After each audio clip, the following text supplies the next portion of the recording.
షీనా బోరా 2012 నుంచి దేశవ్యాప్తంగా సంచలనం రేపుతున్న పేరు. ఏప్రిల్ 12లో అత్యంత దారుణంగా హత్యకు గురైంది షీనా బోరా. అప్పటి నుంచి ఈ రోజు వరకు అంటే 12 ఏళ్లుగా ఈ పేరు న్యూస్లో హాట్ టాపిక్గా మారుతూనే ఉంది. ఇప్పుడు మరో సంచలనంతో మళ్లీ తెరపైకి వచ్చింది ఈ హత్య కేసు. అంతేకాదు, ఈ మర్డర్ కేసులో ఇదో కీలకమైన టర్న్. ఇంతకీ అసలేం జరిగింది? ఈ కేసును మలుపు తిప్పే విషయమేంటి? షీనా బోరా మర్డర్ కేసు అనేక మిస్టరీలు, అంతకు మించిన ట్విస్ట్లకు కేరాఫ్. అసలు ఈ కేసు బయటకు రావడం నుంచి మొదలు పెడితే ఇప్పటి వరకు ప్రతి సీన్ ట్విస్టే. ఎందుకు ఈ మాట అనాల్సి వస్తుందంటే, ప్రస్తుతం కేసులో అత్యంత ముఖ్యమైన ఎవిడెన్స్గా ఉన్న షీనా బోరా అస్థికలు మాయమయ్యాయి. సెంట్రల్ బ్యూరో ఆఫ్ ఇన్వెస్టిగేషన్, షార్ట్గా సిబిఐ, ఈ ఇన్వెస్టిగేషన్ ఏజెన్సీ అధికారులు ఇప్పుడు ఇదే విషయాన్ని కోర్టుకు చెప్పారు. దీంతో అందరి దిమ్మ తిరిగిపోయింది. ఈ కేసులో అత్యంత ముఖ్యమైన సాక్షులుగా ఉన్న ఆ ఆధారాలు ఎలా మిస్ అయ్యాయి, ఎందుకు మిస్ అయ్యాయి అనేది ఇప్పుడు మిస్టరీగా మారింది. ఎందుకంటే ఈ ఆధారాలు లేకపోతే ఈ కేసు ముందుకు వెళ్లే ఛాన్సెస్ చాలా తక్కువ. అసలు ఏం జరిగిందో కాస్త పాస్ట్లోకి వెళదాం. ఇంద్రాణి ముఖర్జీ, ఆమె మాజీ భర్త సంజీవ్ ఖన్నా, ఆమె అప్పటి డ్రైవర్ శ్యామ్ రాయ్ ఈ కేసులో అతి ముఖ్యమైన ముగ్గురు వ్యక్తులు. ఏప్రిల్ 24, 2012లో వీరు ముగ్గురు కలిసి షీనా బోరాను కిడ్నాప్ చేశారు. ఆ తర్వాత గొంతు నులిమి చంపేశారు. ఆ తర్వాత రాయ్గఢ్ జిల్లాలోని అడవిలో ఆమె మృతదేహాన్ని కాల్చేశారు. ఆ తర్వాత అంతా చేతులు దులుపుకున్నారు. ఎవరి దారిన వాళ్ళు వెళ్లిపోయారు. లోకల్ పోలీసులు ఈ కేసు ఇన్వెస్టిగేషన్ ప్రారంభించారు. బట్ ఈ డెడ్ బాడీ ఎవరితో గుర్తించలేకపోయారు. దీంతో ఈ కేసును సాల్వ్ చేయలేకపోయారు. బట్ ఆగస్టు 21, 2015లో ఈ కేసు మళ్లీ హైలైట్ అయింది. ఎందుకంటే అప్పటి ఇంద్రాణి ముఖర్జీ డ్రైవర్ ఉన్నారుగా, శ్యామ్వర్ రాయ్, అతడిని పోలీసులు అరెస్ట్ చేశారు. ఇది వేరే కేసులో లేండి. బట్ ఇన్వెస్టిగేషన్ చేస్తుండగా ఆల్ ఆఫ్ సడన్గా షీనా బోరా మర్డర్ కేసు తెరపైకి వచ్చింది.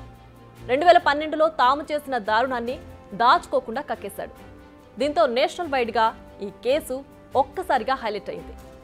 అదే ఏడాది సెప్టెంబర్ ఈ కేసులోకి సిబిఐ ఎంట్రీ ఇచ్చింది. ఇన్వెస్టిగేషన్ ప్రారంభించింది. ఇంద్రాణి ముఖర్జీ, ఆమె భర్త పీటర్ ముఖర్జీని అరెస్ట్ చేసింది. ఈ విచారణలో షీనా బోరాను వాళ్లే హత్య చేసినట్లు తేలింది.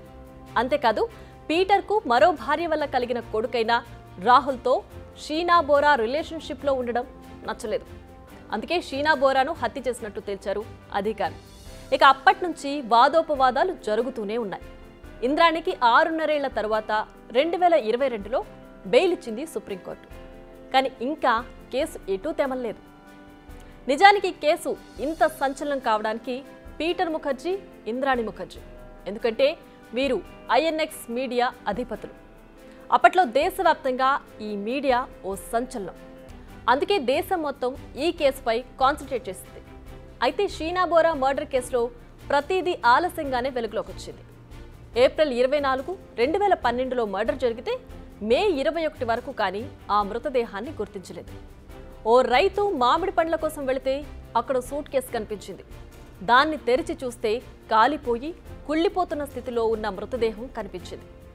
ఆ తర్వాత 3 ఏళ్లకు కానీ అది షీనా బోరా డెడ్ బాడీ అని గుర్తించలేకపోయారు. ఇప్పుడు కూడా ఈ కేసు విచారణ ముగియలేదు. ఇక లేటెస్ట్గా షీనా బోరాకు సంబంధించిన అస్థికలు మొత్తం మాయమయ్యాయి. దీంతో ఈ కేసు విచారణ మళ్లీ మొదటికొచ్చే అవకాశం కనిపిస్తోంది. అయితే మంచికో చెడుకో తెలియదు కానీ కొన్ని పరిణామాలు జరిగాయి. పీటర్ ముఖర్జీకి ఈ కేసులో ఇన్వాల్వ్మెంట్ లేదని విచారించి వదిలేశారు. ఆయన జైల్లో ఉన్న ఇంద్రాణితో విడాకులు తీసుకున్నారు. ఇక ప్రస్తుతం కనిపించకుండా పోయిన అస్థికలు షీనా బోరావే అని సర్ జేజే హాస్పిటల్ ఫోరెన్సిక్స్ ఎక్స్పర్ట్స్ గతంలోనే నిర్ధారించారు.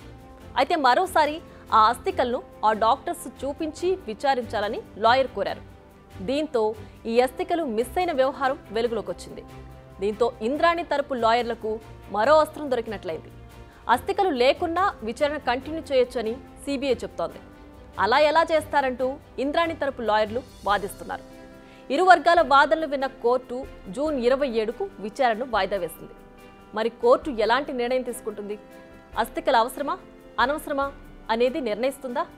అస్థికల మాయం ఇంద్రాణికి ప్లస్ అవుతుందా లేదా? ఈ ప్రశ్నలకు జూన్ 27న సమాధానం రానుంది. కానీ ఒక్కటి మాత్రం చెప్పొచ్చు, షీనా బోరా మర్డర్ కేసు మాత్రం ఇప్పట్లో తేలే అంశం కాదన్నది మాత్రం క్లియర్గా అర్థమవుతోంది.